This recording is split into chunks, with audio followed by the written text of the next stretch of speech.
Welcome to the invisible path. A solo path today. And I am not coming out with a controversial episode yet. Again, not because I don't want to talk about it. I do. I will. I'm going to. I just, it's such a delicate conversation that I want to have my full brain capacity when I do it. And it just wasn't there again this week. So I am going to talk about a couple of things I've spoken about before, but from slightly different perspectives. Two of my most passionate experiences rolled into one. So they come together at an interesting point. The first one in chronological order of things I've spoken about on the podcast. Putting your shopping cart away. Like 4 or 5 years ago, that was my favorite topic on this podcast. And I don't think I ever did a really good job of explaining exactly why. So the topic has come up again for me because I had an experience where I went into Sprouts and I did my grocery shopping. And the way I shop, there's a couple of ways I shop. One, I either bring reusable bags like 10% of the time, or way number two, I shop only for what I can carry in my arms, which is very limiting. You cannot carry very many groceries in your arms. That is a reality that I have learned and dealt with the consequences of many a times. So I am walking out of Sprouts with an double arm load full of groceries, got what I could get, and I'm getting into my car. I set my stuff on top of the hood of my car because when you have both your arms full and you have an old car, you can't get into it. You need a key. So I get my key out of my pocket. As I'm doing that, I'm seeing this guy just adjacent to me and he's looking around. And I'm like, oh, this guy's about to do something shady. I bet he's going to leave his shopping cart. And sure enough, within the next 10 seconds, he takes his last thing out of his last plastic bag out of his shopping cart, throws it in his car, and then pushes the cart in between 4 other cars. And I turned to him and I said, hey, man, that's pretty lazy, isn't it? And he said, yeah, it is lazy. But if you had the experience that I had in that store, you'd do that too. Well, sir, no. I would not do that. There is many reasons why I wouldn't do that. All of them are related to the responsibility that one has when they've used the store's shopping cart to carry their goods from the store door to their car. You now have taken on a burden of something that is not complete until you return that shopping cart. The nice thing is that these grocery stores have been so considerate of how lazy we are that they've put these little cart corrals out in the middle of the parking lot. You only have to walk like 30 steps to return that thing. And the idea that someone wouldn't do that is so ridiculous to me that my brain cannot compute. I cannot compute someone not returning a shopping cart, someone not returning something that a store provided free of charge in the goodness and kindness of their own heart so that they didn't have to carry all those 6 bags of groceries. But shocking to my brain, most people actually find it more offensive that I spoke to the person who did this than that the person left the shopping cart. Now, again, I don't really, it doesn't make me feel bad that people were offended by the fact that I called this person out. I don't care at all. But it does interest me that people find my questioning of this person offensive and the fact that someone left what is essentially a small bomb in the middle of someone's likely first or second most valuable possession. And a small bomb that will definitely damage it, right? Like you leave a shopping cart out in the middle of a parking lot, it's going to roll into someone's car and it's going to damage that car. That is going to happen.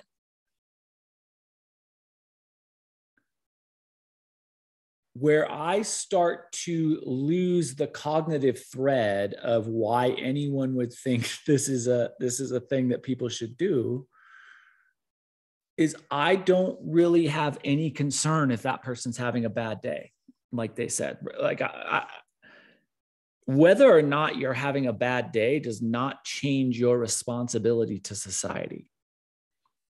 Whether or not someone in that store was unkind to you, in your opinion, does not change your responsibility and the burden you have to pay back what society has offered you. Does not change your responsibility or the burden you have to be kind to the people in the community you live in. And there is nothing kind about leaving something in the middle of a parking lot that's going to damage someone's possession and then driving away so that it can't possibly impact you. I cannot think of one nice thing to say about that type of person. So I won't try to say anything about that type of person. But I will say I'm fascinated by the fact that people offer excuses for that type of person. And I think that by offering excuses to that type of person, like, oh, they were probably really struggling or they were doing the best they could, both of those answers are for me, or I don't care. The second answer is they definitely were not doing the best they could. They have proven to me their ability to walk from the store to their car. So therefore, I know that they have the capacity to push that cart. And they have a burden now because they took the cart from the store. They have a responsibility to pay that back by doing the 30 extra steps required to put that thing away. There is nothing preventing them from doing that. And therefore, they are definitely not doing the best they can. Now, this goes back to my idea of rewarding the extremist. And I'll get to exactly how that is. But first, I want to take a little trip down in an analogy lane into the world of yoga, something I pretty infrequently talk about on here. I don't even talk about yoga very much on the yogic path, becoming legendary, the yogic path. So I'm going to actually talk about yoga here. So in a past life, when I taught a lot of yoga, I would teach classes that were combinations of professional athletes and deeply, deeply retired people, let's say. Geriatrics, can we say that? I don't know if that's offensive or not. What I mean is as elderly people, right? Like people who have lived a very full life. And the physicality of their body is reflective of that. And the yoga classes I taught were ideally designed. They were perfectly designed. And I know they were perfectly designed because both groups of people came back. The professional athletes came back. The NFL running back came back. And so did the elderly woman, the elderly man. So I know that they were of benefit to both professional athletes and elderly people. And teaching a class that offers challenge and progression and capacity for growth to a highly trained NFL running back and an elderly retired office worker in the same space where both people can grow is not necessarily easy for everyone. But that is the thing that I'm probably the best at in my teaching, is I find a space that is accessible to every single body and still provides challenge for every single body. And that is, I think, because of the way I teach, which is not about like how flashy can we get. It is about how deeply can you understand the mechanics of your own body in the day that it is being utilized. And how deeply can you express and how deep into the potential of that expression can you get? Now, if I chose to walk into a class that had, let's just make this simple, right? There's everybody in between, but let's just make this simple. I walk into a class that's half full of NFL running backs and half full of elderly retired office workers, 70 to 70 plus. And I taught a class that was only beneficial For the elderly office worker, well, the likelihood is that the NFL running backs aren't going to come back to that class, right? Because they didn't receive any benefit. And if I walk in and I teach a class that's only beneficial to NFL running backs, the elderly office workers aren't going to come back because they have two different physical skill sets, but they all have individual experience. And so instead of teaching a class that tries to push people to a random shape, I push people into the capacity that they have in that moment, the exploration of what they can do that night, that morning, that class. And sometimes that pushes beyond someone's comfort zone. Oftentimes that pushes beyond someone's comfort zone. But pushing beyond someone's comfort zone and asking them to do something they can't do are two very different things. So it might be beyond someone's comfort zone to put their shopping cart away because they had a bad time in Sprouts. But I'll guarantee you they can do it. And if we just give them the excuse, if we write them the hall pass of like, oh, they're having a bad day. Well, there's no incentive for anyone to put their shopping cart away then, right? If you actually get attention and appreciation for not doing something, for not taking your responsibility, if you actually get attention for acting out in society, if you get attention for lashing out at random people around you because someone somewhere in your communication chain treated you poorly, then we are encouraging people to lash out. And therefore, I really, truly take it as a societal commitment, as a societal duty. When you see someone taking advantage of others, and yes, taking a shopping cart from the grocery store and leaving it in the middle of a parking lot is taking advantage of others. It is taking advantage of the fact that the store has to employ people to run around the entire parking lot and pick up these things that all of these a-holes left behind. But it's taking advantage of a lot of other things too, but just look at it from that one individual perspective. And I think it's relatively easy to see that there is definitely a taking advantage of society if you allow that to happen. And I think asking a very simple question of like, isn't that the laziest possible thing you could do? Are you truly that lazy? Yeah, it can feel confrontational to some people. I'm not real big on confrontation, but I'm happy to call someone out for being an a-hole to other people. But I want to push a little deeper into the other side, right? Of like, not, oh, you have to call out, but how it actually rewards people if you don't call them out. Why it's more than just like, should you have a desire to call someone out? Why it's more of a duty and a responsibility to call people out for doing things like this. And it goes back to the same exact purple elephant in the middle of the room analogy that I've used a million times. But I want to circle back to this, maybe in a different and more illuminating way as I've kind of refined my thoughts around this very, very important topic. And I am going to use a hypothetical situation or an imaginary situation, actually. And I'm going to use a real life situation that I've never used before, but it's such like a sticking point that I'm just going to bring it up. So let's start with the hypothetical situation. 30 people walk into a room. In the center of this room is a solid oak table. There's nothing else in the room. 30 people make a circle around the perimeter of the room. They're standing shoulder to shoulder and they fit perfectly.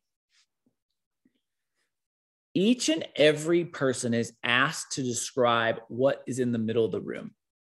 And they go around the room and 29 people say a table of some form, right? Some say it's oak, some say it's wood, some say it's brown. They describe it differently, but they're all describing the table that is in the middle of the room.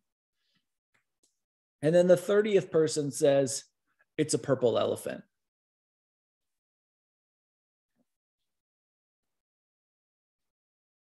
The person who is saying there is a purple elephant in the middle of the room is one of two things, lying or wrong. And if we just say, cool, that's what that person sees, we are coddling that person for being either lying or wrong. One of two things. They're either lying or wrong. I'm sure someone right now is coming up with some excuse why the person is seeing a purple elephant. There are two reasons, and you're welcome to send me the other reasons. I will tell you, I will boil them down to one of two things. Like whatever reason you send me, they are either lying or wrong.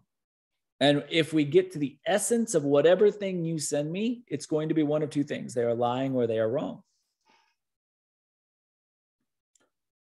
And if we validate that person for saying there's a purple elephant in the room in the exact same way as we validate all 29 other people who describe what actually is in the room, we reward the person who was lying or wrong. If we say their opinion is equal to each and every one of these other people who tried to provide a description of what actually is in the room, and we say that the 30th person who did not try, who is either lying or who is wrong, even if they tried, they're wrong. They either didn't try and lied or they tried and they're wrong, right? Those are also the two options. If we validate that person's opinion as if it has equal weight of the 29 others, the 29 others' opinion is devalued. And by devaluing all 29 others so that someone can either lie or be wrong, so that someone can either try and be wrong or not try and lie, we incentivize everyone else in the room to make up whatever feels best for them, to lose the connection they have to the shared reality. And the moment that America really, truly jumped the shark on this, and you can tell me another time, but this is the moment I see America jump the shark on this, is Donald Trump's inauguration day.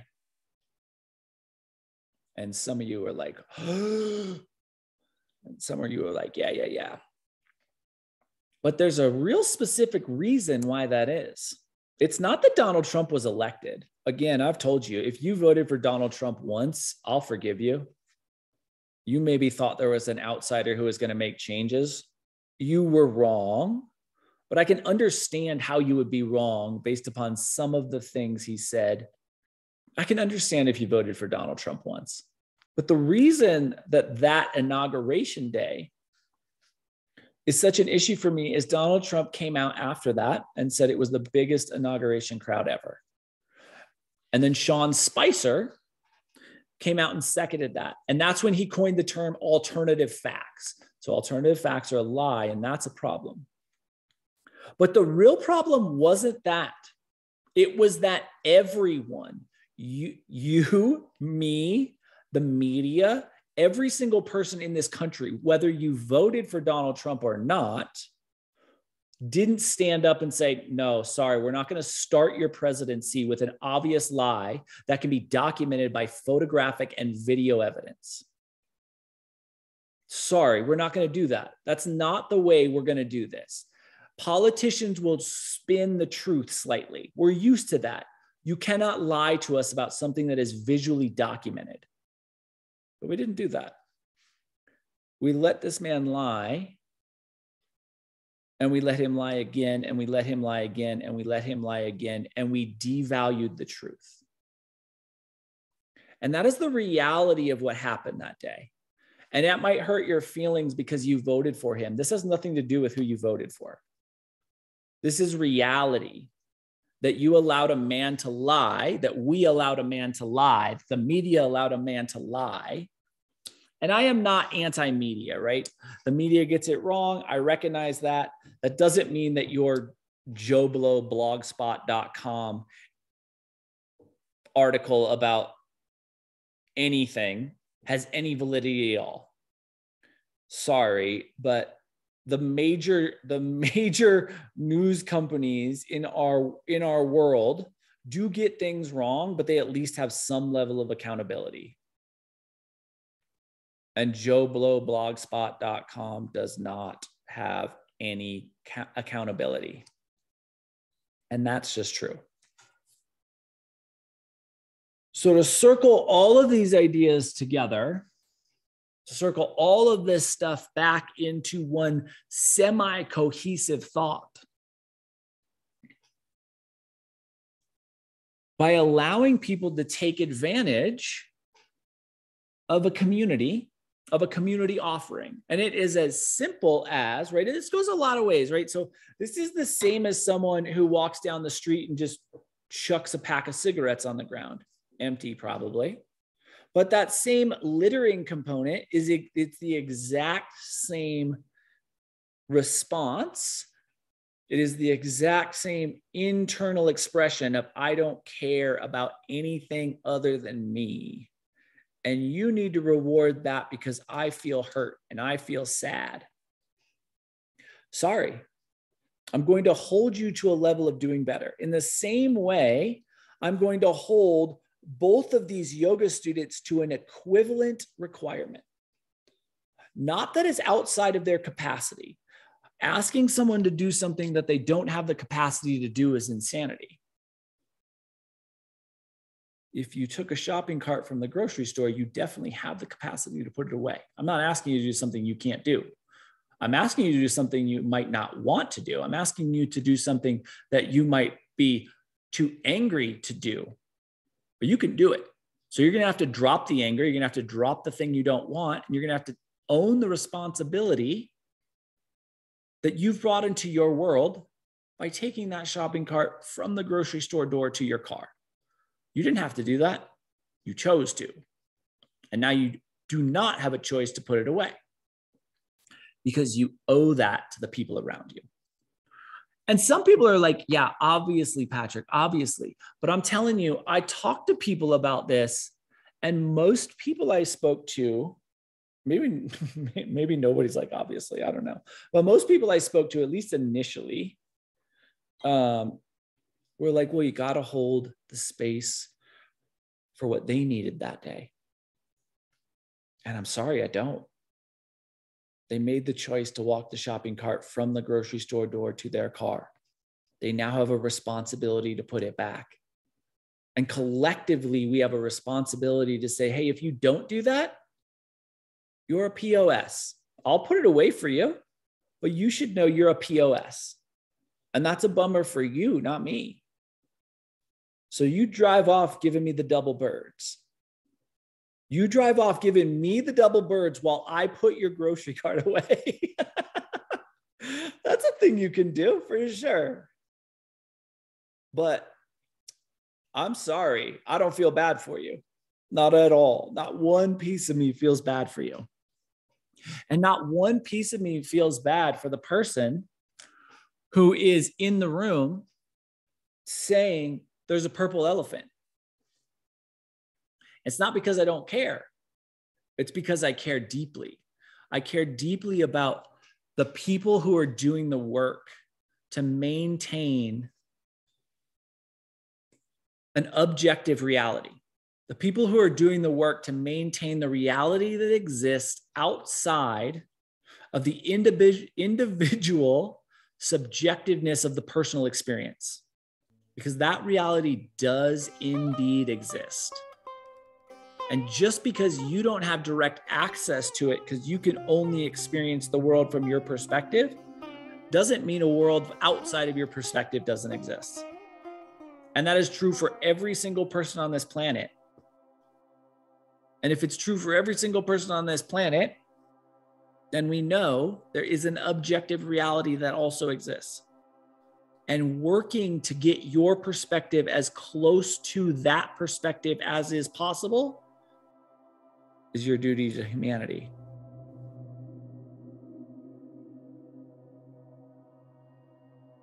Put your shopping carts away. I love you. I'll talk to you soon.